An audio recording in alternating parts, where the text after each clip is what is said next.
Civil society organizations must stick to the functions and the roles for which they were registered. Those who deviate from their mandates will attract deregistration. So for civil society, because we have been out there to create awareness, build the capacity of citizens, they find that to be very unwelcome.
Good evening and welcome to this edition of the Free Talk, brought to you in proud partnership with Frederick Newman Foundation and Heart and Soul TV and Radio. And I'm your host, Dara Blessed Mhlanga.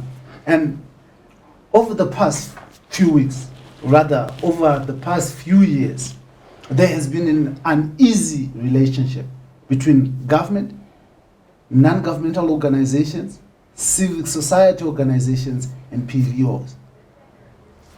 Government has consistently and insistently so accused civil societies, NGOs, of funding a regime change agenda.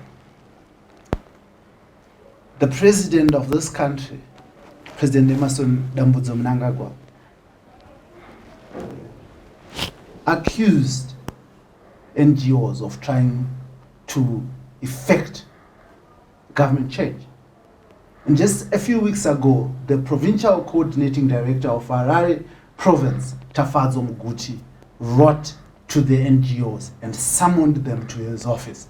He also summoned them to provide him with their programs of actions, their plans.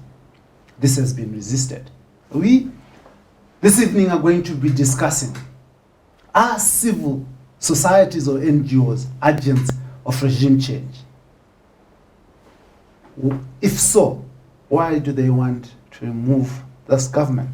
So joining me in studio to have a discussion with us on this aspect is a senior lawyer, Jackie Sande. She will be talking to us around the issues of law and around the issues of understanding also how civil society should operate in a democracy. I'm also joined by two members of civil society. I have Auntie Gaganje here next to me. He's a member of the civil society, but his civil society organization has been working closely with ZANU PF over the past few years. So he will also be explaining to us the role of civil society and understanding how that civil society works.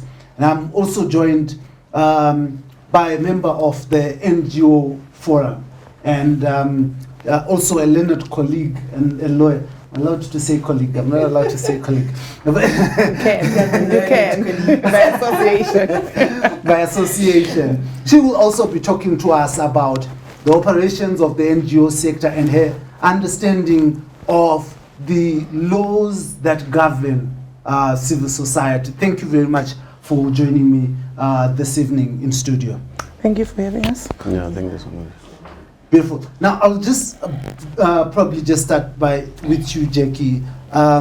Just maybe in your own introduction, and just tell us your understanding of how this uneasy relationship has been unraveling, and why there is concern from government over NGOs. Thank you, Blessed.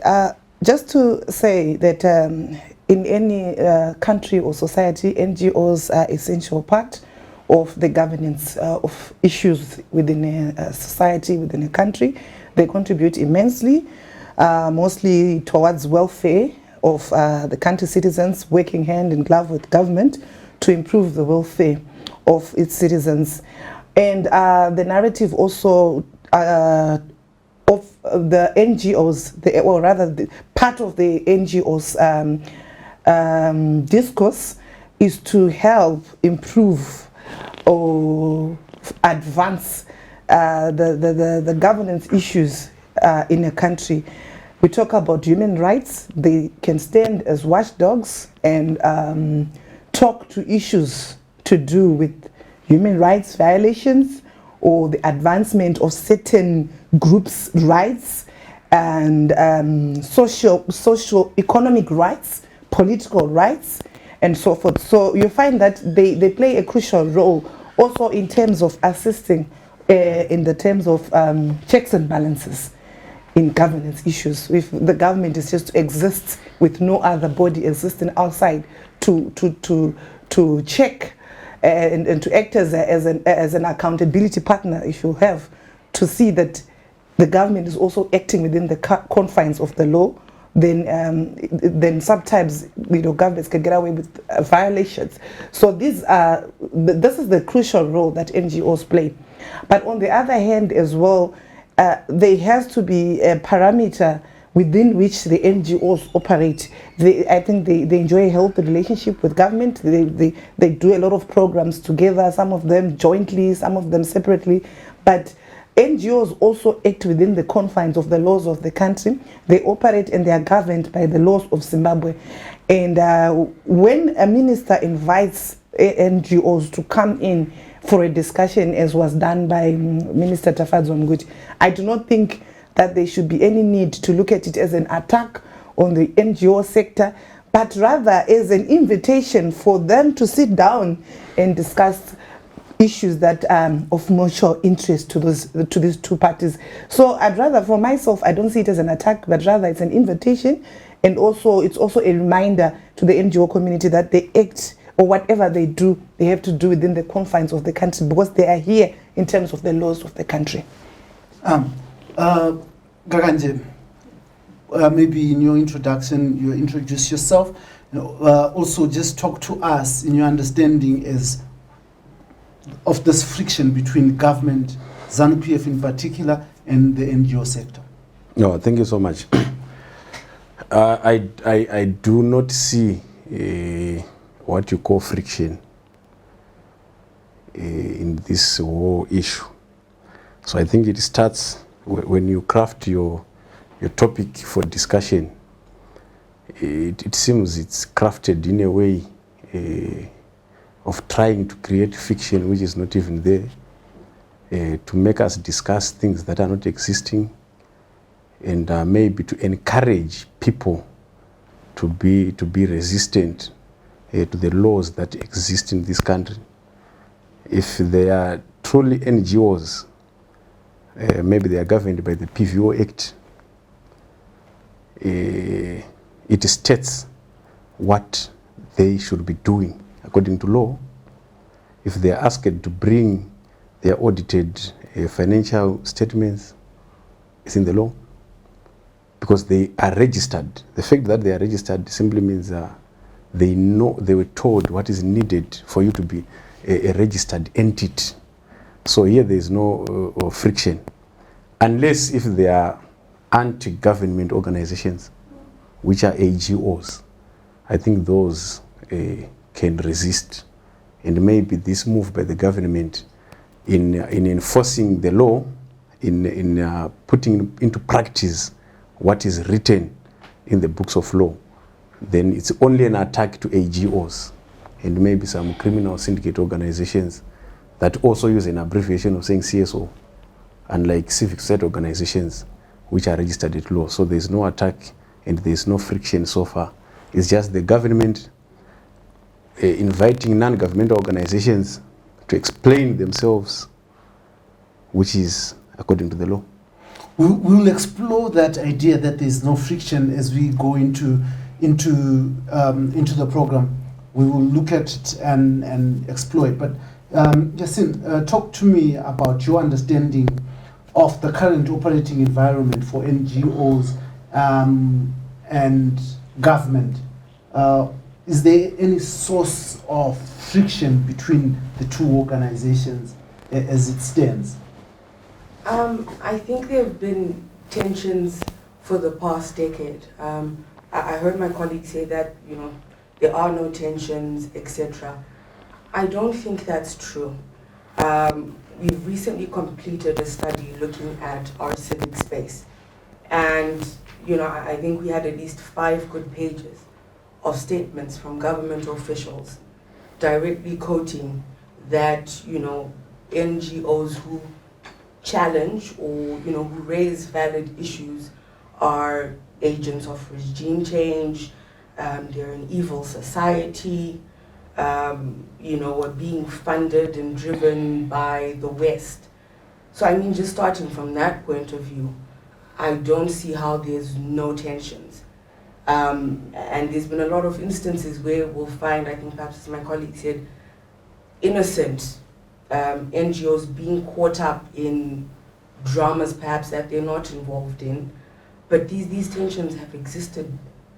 Just look at the statements that have come, I think, from our president, regarding NGOs, that we dabble in mandates that aren't ours, and questions arise, which mandate? Because we've got humanitarian organizations, we've got human rights organizations, the socioeconomic issues mentioned by Ms. Sande, but there's no clarity. It comes across as a blanket attack on all CSOs. There's no differentiation. But the main thing I think that we have observed is those who say anything that appears to challenge or raise a concern are immediately viewed as divergent from the interest of the state. So I think there's a very strong misconception about the work that CSOs do, because we are there to monitor. We are there to be the watchdog. We are there to hold you accountable, which is entrenched in our constitution. And the government is entrenched in our constitution. So if someone comes forward saying, listen, this particular law or this policy won't work because of 1, 2, 3, 4, it stifles us. I'm sure we'll talk about this later, but this suggested patriotic or patriot bill, if you look at it, that's ground zero for tensions. Government and CSOs are supposed to work together because we're all working together to improve our democratic society. So when someone raises a voice that is different or a different opinion, I think it becomes a problem when government views that as an attack. It's not. We're working together to improve things. Yeah. Yeah, Jackie, in your own opening remarks, you spoke about the role of NGOs and CSOs in terms of looking at government's excesses in power. And most governments don't take lightly to that. Could that be a source of tension? I think that in as much as NGOs are there to act as watchdogs for towards government behavior and watching against and guarding against excesses by government, there has to be a channel in everything. And I believe that NGOs will achieve more if they are working together with government in an amicable relationship, rather than if they then turn around and act as if they are now an extension of the opposition, or rather than that, more than just looking at the excesses of government, they are more interested in actually seeing a change in government. Has there been any instance in the Zimbabwean landscape where NGOs have effectively pushed for a change of government? I think they have, and in as far as they do that, I think they overstep their mandate, and then they run the risk of introducing tensions in their relationship with government. Because what they're supposed to do is that they're supposed to work with the government of the day to ensure that the well-being of the citizens is maximized. So as long as they are not working with the government of the day, and they are now perceived to be working against or to be working in favor of the opposition, or calling out for the government to change or to go, then if they are running with that narrative, no government in the world will welcome such behavior from NGOs. You said that there's no tension between NGOs and government. But I will tell you that I have seen the Zimbabwe Electoral Support Network being raided by government. I've seen leaders of the NGO in NGO sector being arrested and detained, and none of them so far I know have been convicted. Is that no tension? I repeat, there is no tension between government and non-governmental organizations. In fact, the government cannot conflict itself. The government has a mandate, and we have a constitution, and there are laws that govern conduct and practice of NGOs. So between government and NGOs on paper, if NGOs are practicing that which they registered for, in line with the constitution and the laws, there's no tension. But here we have individuals who hide behind these NGOs to advance their own agendas that are non-constitutional. When you say non-constitutional, what exactly do you mean? Because, for instance, I saw Dr. Musa Kika approaching the court over Justice Malaba, and immediately after that, I saw a whole minister of justice, Ziyambi, releasing a statement that it is time to poke the enemy in the eye. And this is an NGO that has used the constitutional means to get a judgment. But the minister says it's an enemy that needs to be poked in the eye. Now, what is it exactly when you say non-constitutional? Look, as you are saying, if you register a civic society organization or an NGO, there are things you are expected to be doing. You submit your profile to say we are registering, we are into humanitarian aid, we are into, issues of labor like the ZCTU. You only become an enemy if you divert from the cause or from the reasons for your establishment to try and engage in other activities that are outside your purpose of registration. If you represent workers like ZCTU, it's mandate on paper, what they promised to do. Now, if they are seen advancing political reasons, if their conduct or engagement to the government of the day is confrontational, carrying a political flavor, then I don't think they should be treated as NGOs. They start to be AGOs because their conduct is not in sync with their purpose of registration. Let us look at your NGO, for instance. What does it do? We defend human rights. We make sure there is peace. We are peace activists. This is what we do. We make sure we promote peace. We encourage dialogue. We move around telling people that election season is over. When we do elections are over. Whoever is declared a winner becomes a winner. The other one becomes a loser. We are fine with that. Let's prepare for the next election. So we decongest people's minds from the election mode. We teach people to be peaceful. We also encourage them to contribute towards nation building. We encourage them to appreciate good efforts by the government. We expect almost all these NGOs to be appreciating where the government is doing good, not maybe to wait for when the government does wrong. And in most cases, they don't wait for the government to make a wrong move. In fact, they create a narrative and they start to feed the narrative to make sure the narrative manifests. They start to defend their own project and they put the blame on the government. We are not like that. You're accused of creating narratives, defending narratives, and waiting for the government to air. I mean, why do you do that? We don't. And I think this is the crux of the issue. We have a very clear misconception about our roles. CSOs are not obliged to be yes men for the government. Let's use a scenario. Kudara, back in the day. A child would be raised by the community, yes? You know, if my child is found stealing, etc., it was perfectly fine for an aunt, uncle, neighbor, someone to say, no, I read to you what you're doing, right? We didn't then turn around and start attacking the community for trying to help this child to learn or to do what's right, yeah? It's the same in this instance.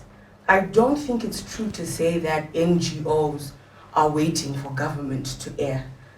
To me, that wouldn't make sense. For what reason? For what purpose? The issue arises when civil society, NGOs, PVOs, whoever it is, when we observe real issues that are arising, and the second that's articulated, listen, you need to sit down, you're misbehaving, you're against the government, you're being confrontational. No, we're not. So I think it comes back to understanding the role of civil society. And bear in mind, government draws its power from the people. The very same civil society. Government just doesn't come and act, arbitrarily and do whatever it wants. You derive your power from the people. Hence, when you enact laws, etc., you engage the citizen. The government doesn't exist in a silo. It's not on its own. So the fact that there's a problem when any issues are raised, that anytime that happens, the narrative immediately is, you're constantly after the government. You're constantly attacking No, we're not. We're assisting the government, which we are constitutionally entitled to do. So again, I feel there's a miscommunication. I think that really is the root of the problem. But look at it this way. I wanted to just come to, I'll allow you to come through, Jackie, but I just wanted you to come to this later. When government invited NGOs to come with their programs of action and what you do, you wrote back to government, to the PDC, and you refused to show yourself to government.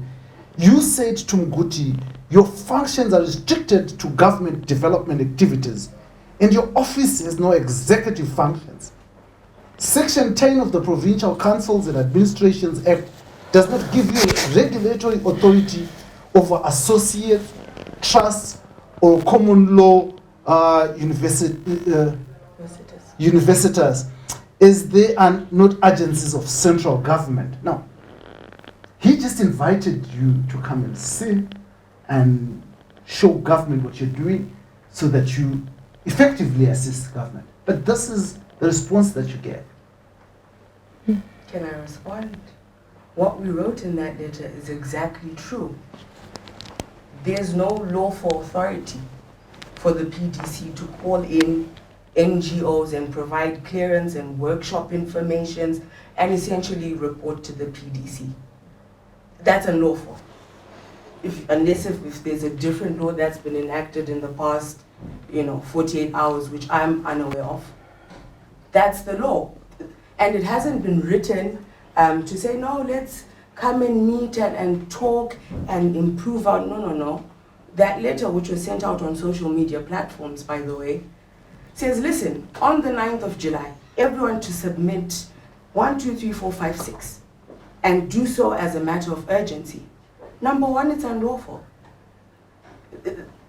There's no basis in law for this. And again, it comes to the point that I was saying, our role as CSOs is not to be yes men. And again, because of the history which I just briefly spoke about, because all too often we want to ignore the context or the relationship that currently exists. Government, in several instances, more than several, has made it very clear that we are viewed. They didn't pick out 1 or 2 NGOs and say, no, listen, this one is acting outside of their mandate, outside of the law. No, these come as blanket statements. You are all acting with the West or with whoever it is. So therefore, we're putting in place these laws to keep you in line. But on what basis? I think there's a danger when we generalize our comments. I'm not saying there aren't people who perhaps aren't doing the correct thing. I'm sure they are. But when you come with these blanket statements, you make unlawful demands, who are not obliged to follow that because it's unlawful. But I mean, I would get guidance from my colleague, unless if the law is different.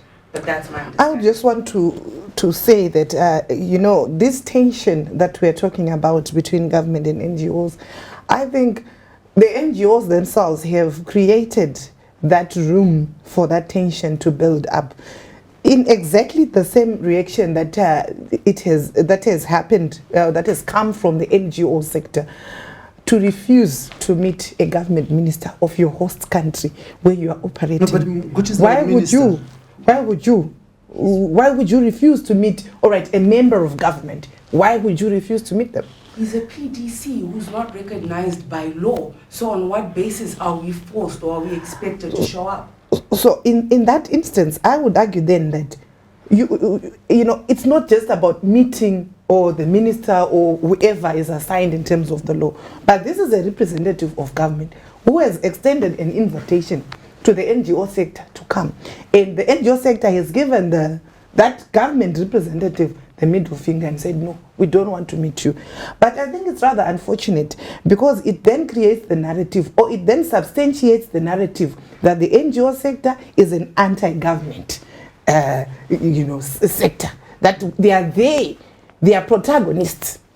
They are not working together with government, they are working against. Because immediately, there was nothing wrong. They could have gone there, said, you know what, Minister, we are unable to give you your demands, but we are here to meet you, or whatever, provincial coordinator, I don't know his title. You could have, but the response in itself is so aggressive, and it's even over and above the invitation. They were not asked to do anything illegal, but they were asked for the information regarding their activities in the country, and they are being asked by the government. So you exist here. You exist at the pleasure of government. Yes, but so if the government is asking you to provide, do NGOs exist? Do NGOs or civil society exist at the pleasure of the government, because or they exist in line with the constitution and the laws of the country? If it's in law, it's in terms of the laws of the country. Who then enforces and oversees? Because they are saying we don't want you to have anything to do with that. Would you, Mrs. Sunday, comply with an illegal order? That's why I said, for me, I think the response was unfortunate. Why would aggressive? Why would a government and overly aggressive, to the extent that it then justifies the narrative and the accusation that stands that NGOs are protagonists. But they are government. Why would a government elected in terms of a constitution, serving the people of Zimbabwe in terms of certain laws, issue unlawful orders? In what way is it unlawful to just seek to know what you're doing? Because, mind you, we have situations that arise in countries like Eswatini, and behind all that noise that you see, there are NGOs who are fueling that and fueling a certain narrative. So much that even, NGOs, if they are allowed to exist outside the confines of the law or without having anyone checking them, they say they are there to check government's behavior. But who's going to provide a check and balance for them? Absolutely. Are they saying they want to exist outside of the confines of the law? Are they saying that they don't want anyone to supervise or to check what they're doing and to check that whatever they're doing is still in line with the law? Because you have to exist within, there's a danger when you have people who are directly in touch with your citizens that they can fuel or sponsor so-called uprisings, or people have had enough and then they're now just, and there's no such thing as a spontaneous uprising, I'll tell you that. There will be NGOs behind that, CSOs behind that, and shady organizations working as NGOs, but fueling in anti-government. So it is in the interest of government to check what each and every NGO is doing and whether it is still within the confines of the law. And I think it is rather unfortunate if the NGO sector drives an anti-government narrative. It's unfortunate for them. They will not be able to maximize their contribution to Zimbabwe and to Zimbabweans, because immediately government is going to become defensive, and immediately they are not going to cooperate, and in the end it doesn't advance their cause but it detracts. So rather they would want to work hand in glove with the government, and if they get a government representative inviting them, then better, you could go. But rather the problem is you are then playing to the gallery. You want to show people that no, we're not here, we're not accountable to the government, we don't respond to anyone, and then you write that heavy-handed response, and immediately the relations are worsened instead of, because you need government to be able to listen to you. I'll say that NGO sector. Can you give a? Can you just give me? Let me just finish. The NGO sector has advanced human rights causes. It has advanced women rights issues in as much as you are able to get the buy-in from government. So you do not want to be aggressive if you want to really achieve, unless if you are there to be anti-government and to be aggressive and to be protagonists. But if you are there to advance human rights issues, if you are there to advance the citizens' issues, you are better off working with government rather than against. And it wouldn't be necessary to reply in a rude and brash manner, but it would rather, okay, we're sending a representative. Yeah. What you are asking for, we cannot provide because of A, B, C, allow for a dialogue so that we all have... All right. Yeah, so... I've heard the points that have been raised, and I think for starters, just even, as a lawyer, from the perspective of a lawyer, I find it difficult to stand behind anything that's unlawful. Okay? If there's no basis for this, I hear the argument that we should all play nice and show up and kumbaya and we're working together. But, in the same way that we're saying NGOs should come in and give this confidential information, by the way. You don't just give your work plan to anyone. You don't walk into a doctor's office. So what if you are planning a revolution? Wait, let me finish. You don't just walk into a doctor's office and say, listen, because I'm the PDC and I'm trying to improve healthcare in the community, hand over your documents. There has to be a basis in, we're a constitutionally led country. So to promote complying with an unlawful directive, I can't get behind that. Going on to the big issue, which I'm seeing even as we're discussing, it comes back to what I said in the beginning.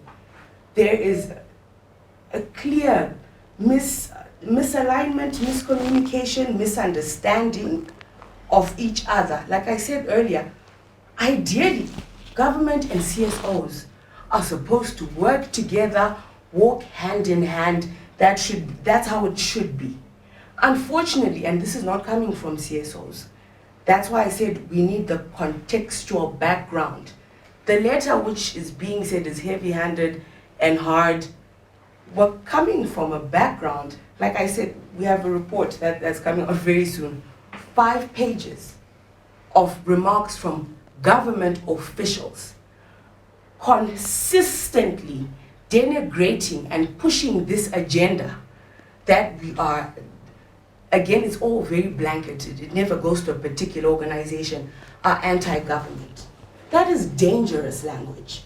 When you say someone or organizations or complete sector is anti-government, that is tantamount to treason. That's the highest, that's the strongest that's the strongest allegation you can raise against a group of people or make these blanket statements. But if you refuse to be transparent about your Be activities. but- that's not the But issue. Madam We Sally, keep can she, missing when you were the issue speaking, What do you she say? gave you, So when you're speaking, she gave you an opportunity. So please allow her.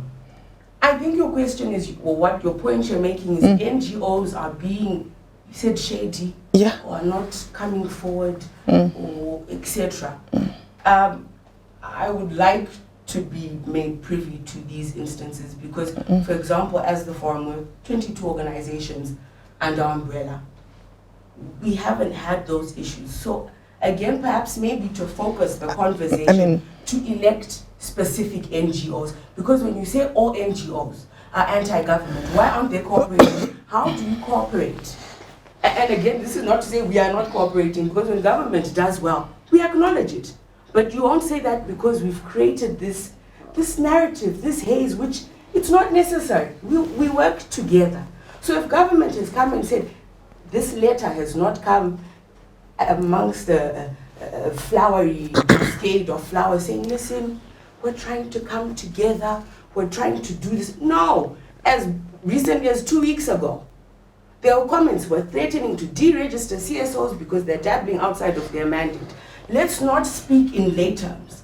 Let's be very specific. Let's use examples. But if you are dabbling, no, here's my thing. If let's speak. It matters factually. outside your mandate. So when I'm mandate. saying this, I have articles which outline the specific instances I'm speaking about. So I'm very well aware when I say that this is not.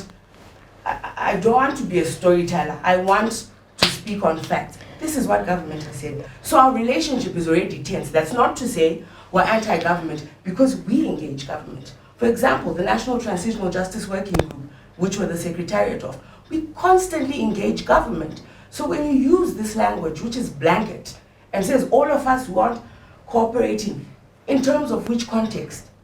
In which context? Okay, are we I just want to cooperating? read part of PDC Nguti's letter, and it says here, in view of the foregoing, all non-governmental organizations are hereby directed, right, that operations and clearance of NGOs is now domiciled with the Provincial Development Coordinator. Now, all right, so are they the ones who dictate who is going to supervise them? They want to be the ones to dictate? Is there no law that says this is where clearance is domicile, this is where this happens? So do you change? It is now with the PDC. What do they have against that? No, sorry. Yeah. What do they have against think that? to be direct, there's no tension between government and non-governmental organizations. But obviously, evidently there is. There is no conflict between government and non-governmental organizations, but there are anti-government individuals who operate within non-governmental organizations. I know of the PVO Act. It states that CSOs, maybe in the private voluntary organizations, are mandated to produce their financial reports to indicate source of funding, their work plan, a work plan which is timelessly reviewed. Why? Because these people are registered. They do not register themselves. They are registered by the government. If the government doesn't want NGOs, it can go to an extent of not registering them. And among these NGO leaders, some have criminal records, which I think, according to the law, it's not even allowed to lead an NGO if you have a criminal record. But they are registered. They are given space to operate.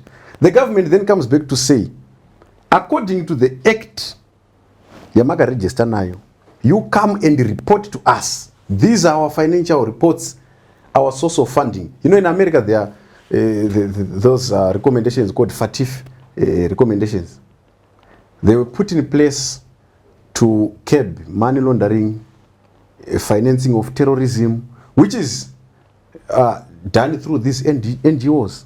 So the government simply wants to know, you are an NGO, where are you getting your funds? What's your action plan, your programs? Are you doing the programs? You look at ZCTU, representing workers, time and again having press conference to say there are no jobs in Zimbabwe, but they are still existing. saying we represent workers in a country where there are no jobs. Look at them. They enjoy funding maybe from ILO, International Labour Organization. Where government is a member of, is it? Is it not? Our government is part of the ILO, is it not?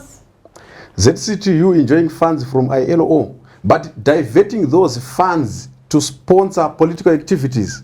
Many times we see ZCTU vehicles carrying MDC Alliance supporters to rallies, which is against the conduct of ILO. If they have a report to say the government has been attacking, CSOs and NGOs, the government never attacked NGOs or CSOs. The government is attacking a behavior or attitude being exhibited by individuals who lead these organizations. And we can, 5 pages, I think it's nothing. We can have 50 pages of statements from leaders of these NGOs attacking government, not challenging government in a good way, not challenging government to build, not appreciating efforts of the government, but threatening even to overthrow the government. You know of Japa Japa, a civic society leader, during election time in 2018, he threatened, to cause chaos in this country, and it's there on video, it's on record. NGOs pushing is the hashtag ZANU PF must go. Nothing. You see, so if an NGO, if you're a businessman, confine yourself to business. If you're a teacher, confine yourself to teaching. The moment you cross lines to engage in politics, you are treated as a politician. But Gakaji, I want to understand this. When workers demonstrate, nurses and doctors went on strike. The government accused them of pushing an anti-government agenda. When the ZCTU mobilized workers outside Golden House, just a street away from us, right here, and they wanted to demonstrate against poor wages, they were beaten up. No, my brother. I don't. ZCTU, listen, ZCTU never called for a demonstration lobbying for increment of wages and salary. I will challenge you to give me a statement where ZCTU organized a demonstration to that effect. In fact, they called for a demonstration to overthrow the government, to say the government has failed.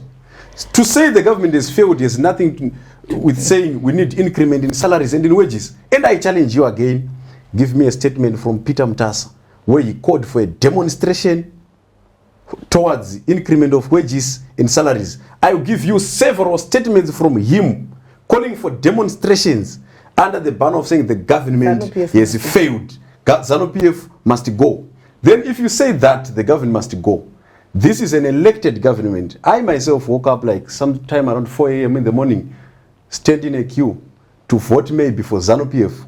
I gave ZANU PF a mandate of 5 years. I won't take it lightly when nobody stands up to say the government that I elected and gave 5-year term, the other person is saying that government must go before lapsing of 5 years. There's someone also who voted for another political party. I am saying, is there no freedom of expression? If you vote for a political, get what I said. I said I woke up 4 a.m. Someone also woke up 4 a.m. Listen. They have the same rights that listen. I wake up 4 a.m. I voted for a political party that won elections and the government in place. There's a government in place. Elections are over. Then maybe you woke up in the morning, you voted for a certain political party that lost election.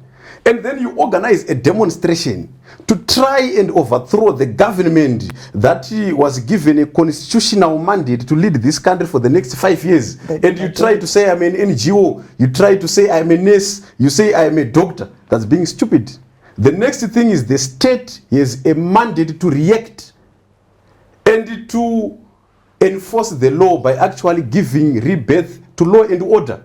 And that is usually done by application of minimum forces if people are resisting, because we need peace. It's like 50 people, 1,000 people demonstrating. This country is more than 15 million people. What is 1,000 people wanting to cause chaos in this country to make sure lives of 16 people is Watambura 16 million because of 1,000 people calling themselves ZCTU. And from those people demonstrating, I challenge you, if ZCTU to produce its database. They are not workers at any stage. If you see ZCTU in calling for meetings, they say students come. Are they registered to work with the students? They say even churches come. But they are Zimbabwe Congress of Trade Union. Specifically according to their constitution, they should be working with workers, not with the students, not with people from the streets who are not registered with them. Where are they getting their membership? We're sponsoring them to rent offices when in actual fact there are no jobs in this country according to them, but they keep on sustaining, buying new vehicles, doing what and what. Who is funding them to do what? And I challenge you to bring 5 people who are represented by ZCTU over labor disputes. Are you saying that if people are few, they cannot raise their concerns in the manner that they are allowed by raising concern and threatening to overthrow the government are 2 different things. We can be few also and defend the government from not being overthrown. We also have that right. Is it not constitutional? Is it not constitutional that a government can be removed before 5 years? Look, is it not constitutional? If we go for elections, listen, my brother. We had elections in 2018. How is it expressed? Listen, we had elections in 2018. Anarchy. The government won. A government is given 5-year term. In the middle of 5 years, there is nothing you can do to remove the government. The furthest you can go maybe is to change the president through what happened to Comrade Robert Mugabe. But if you threaten to overthrow the government, as these anti-government organizations are doing, if they keep on sponsoring chaos in this country, then they deserve to be treated as terrorists, for they are terrorists. I would just want to come in, President, and say that I, for one, would stand for, the rights and advancement of workers' rights. Nurses and doctors deserve decent salaries. They deserve a living wage, a decent standard of living. But they lose the plot, or they lose they lose direction when they allow their concerns to become anti-government sentiments. Because at the end of the day, can you define anti-government? Can you allow being me? anti-government is simply to say the government must go. To continue speaking? No, I want you to explain. Because you called If you me say here the government to speak. must go. We want to allow You called me here to speak. I'm expressing myself. Allow me to do that. Yeah, this is free talk. So at the end of the day, you get these hashtags coming in from NGOs. There are NGOs which they're standing for girls' rights, they're standing for women's rights, but they're hashtagging ZANU PF must go. And like he's saying, it's an elected government. The problem, or the beauty and the ugliness of democracy at the same time, ladies and gentlemen, is that you will never get consensus. You will never get a homogeneous view towards who should govern the country at any one given time. You will never get a political party which will get 100%. Yeah, but I wanted you to, you before will never you go, get Jackie, let us put value. Let us put value at the end in the of debate. the day, what is it that you call anti-government so sentiments? at the end of the day, I've explained. At the end of the day, they are nurses, they are doctors. They want money. They want money. They want a decent But standard you of living. call them What has anti-government. that got to do with the ZANU PF must go? Why are you then saying ZANU PF must go? Tell the government this is what we want. You want it from Did the you hear ruling the party. doctor say Yes, ZANU PF must go? this is what I didn't happens hear all them. the time. I didn't Either hear whether them. nurses are striking or doctors or teachers, the narrative ends up with hashtag ZANU must go. Look, the salaries. but that is not true. Instead of But saying look, that ZANU but that's PF not must look, my go, brother, tell I've given you an example What is of the elected Japa Japa. There's a video when he said, No, Japa Japa is not a nurse. No. I am putting we are before talking Jackie. we are talking The about doctor's civic society narrative organizations. was totally hijacked.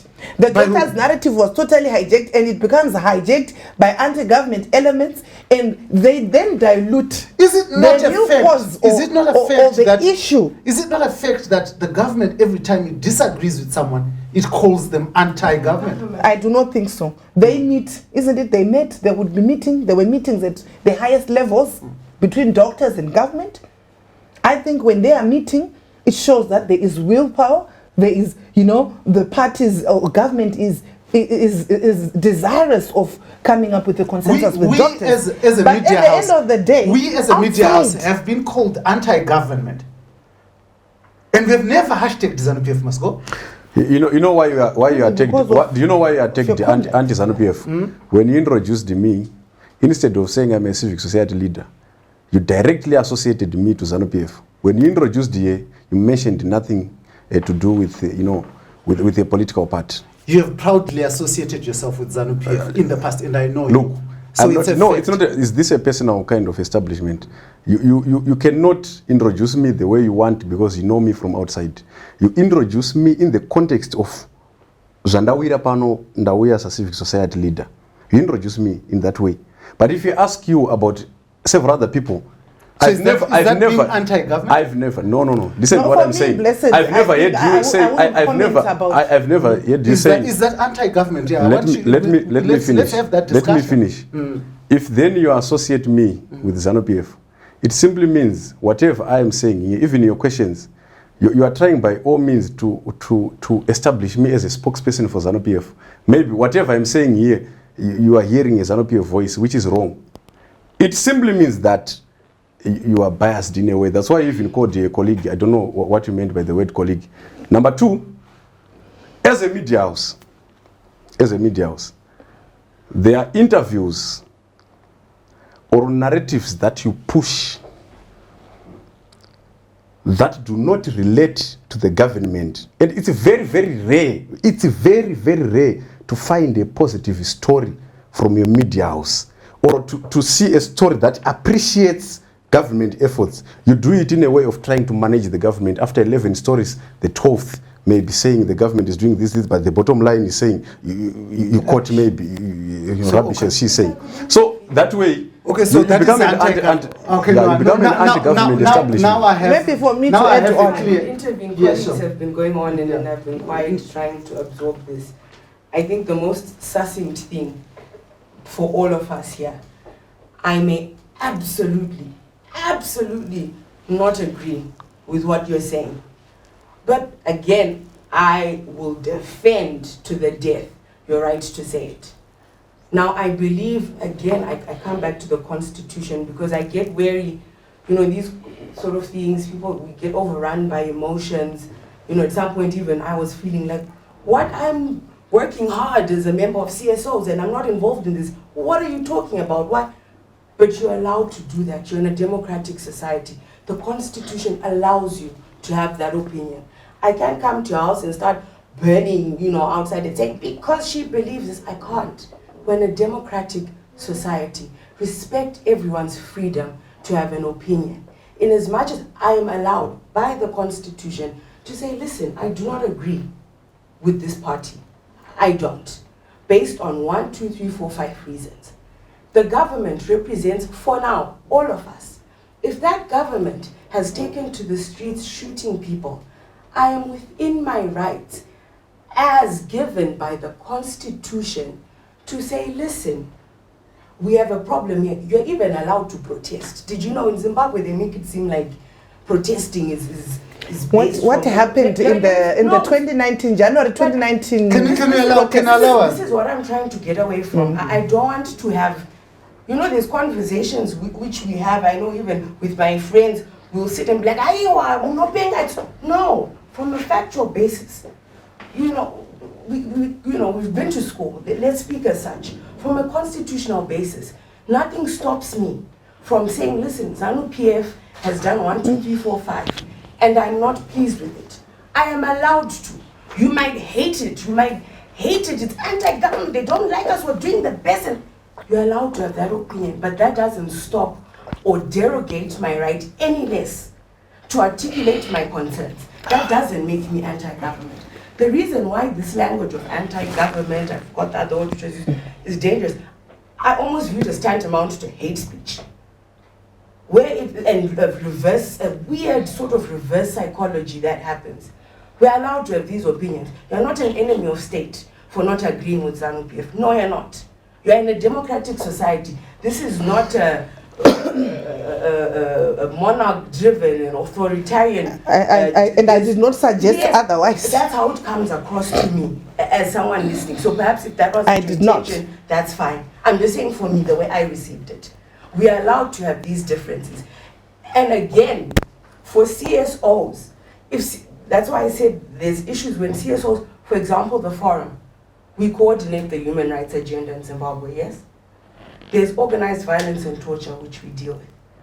So if we go to government, as we've done, or even write articles and say, listen, we've observed that, and again, we use facts, evidence. On this case, so-and-so approached this officer, and this was done. This person was taken away, they were raped, whatever it is. We present that and say, in terms of this, we're concerned, there's a problem. That doesn't make us anti-government. I love my country. And in terms of my constitution, it promotes, this is in our preamble, you would know this, accountability, transparency, and good governance. Those are the principles upon which our country is based. So for me to then get into a discussion where I focus it on ZANU PF or MDC, please sit down. There's citizens, there's real life people facing real life challenges. So the least of my concern is whether or not I'm viewed as ZANU or MDC, I don't care. My concern is having our country in a place where democracy is respected, where we improve, where our economy is improved, where we respect our different opinions, and we can do that with respect. When we start this divisive thing, oh, you are anti this, ZANU PF, you not in Nikaidone, are you? It boggles me, because I love my country, and trust me, the 15 million other Zimbabweans love their country too. We want to be here, we want to build well, we want to respect each other. And that's the place we're supposed to come from. So when us grown-ups, or as members of civic society, sit here and focus on, ZANU did this, CSOs don't like us, why aren't they listening to us, why aren't they coming? That's wrong. Our major premise. I have a question. I have a question for you. Okay, I'll just allow this question because we're fast running out of time, so I'll allow you to catch a question. Yeah. Do you believe that there are ruling party members who are victims of violence and torture from members of the opposition? It exists on all ends. Oh, okay, and you are also ready to assist them the same way? Yes, we do that on a daily basis. Thank you so much. Okay. I just want to clarify one issue. We have run out of time. I've allowed this program to go on long, but we have actually just run out of time. I will just allow you just a minute of a minute each for concluding remarks. I'll start with you, Jackie. All right, thank you. I just wanted to correct, I think, my learned colleague. I did not say that government should not be brought to account or that you should agree with government all the time.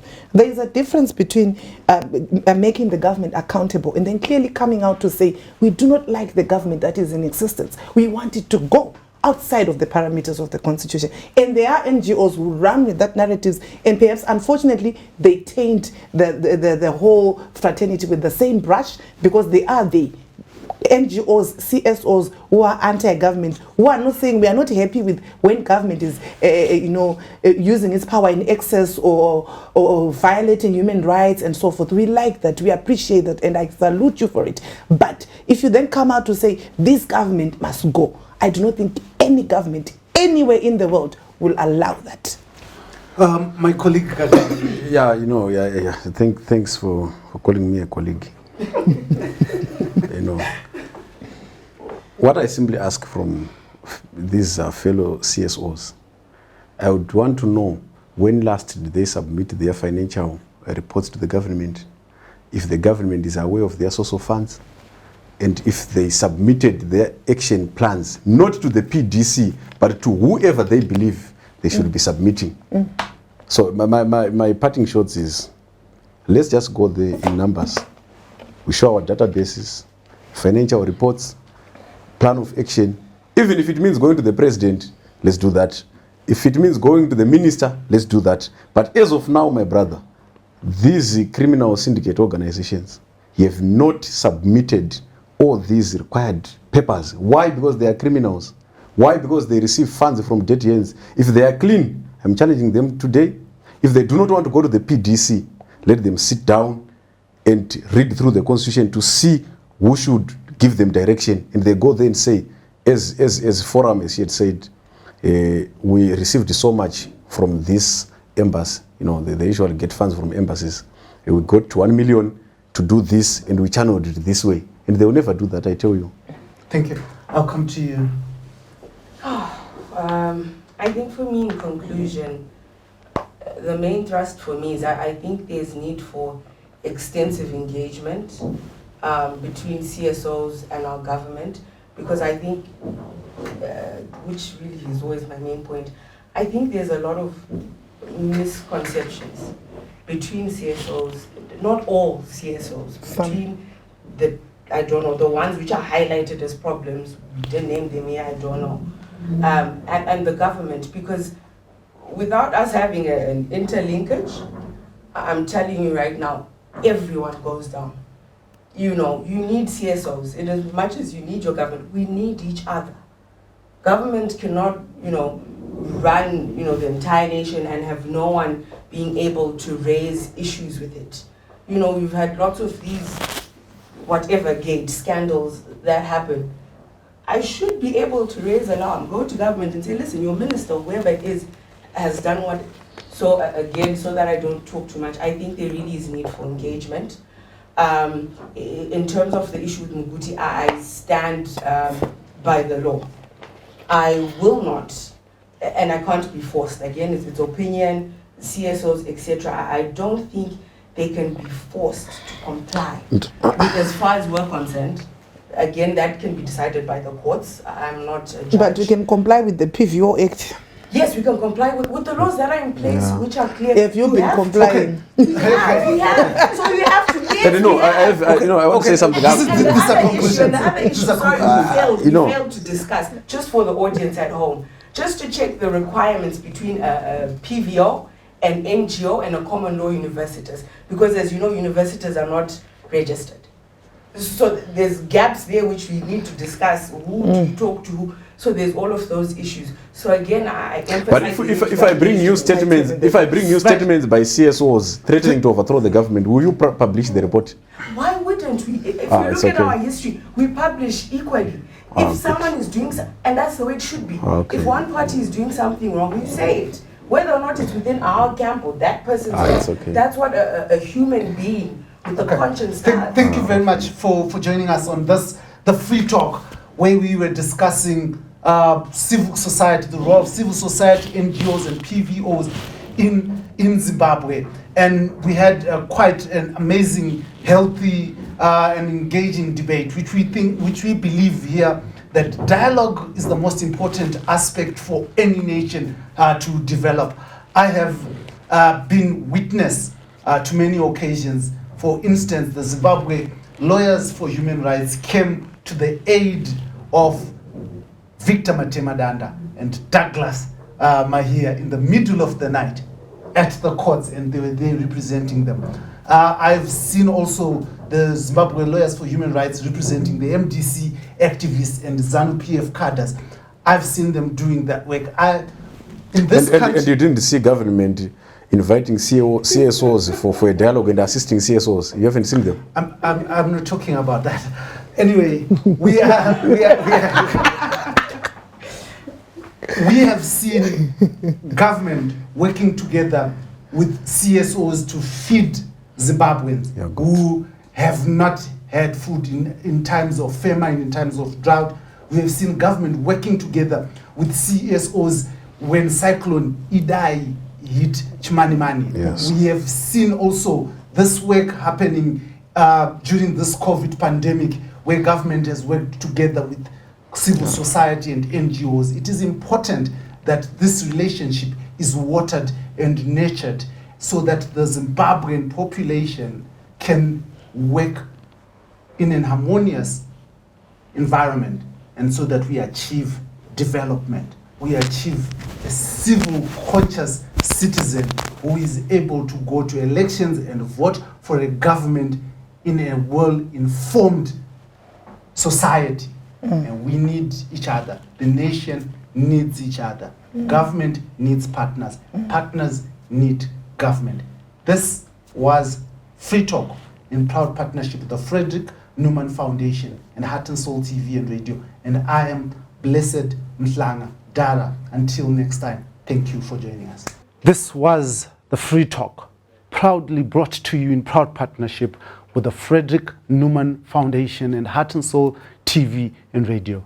We believe that dialogue is the crux of development.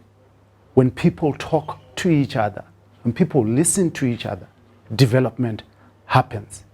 On Free Talk, we believe in political dialogue, economic dialogue, and social dialogue. Everybody must be heard. Everybody has a right to be heard. Free Talk, talking that moves nation. Free Talk, talking that makes a difference. This is the Free Talk.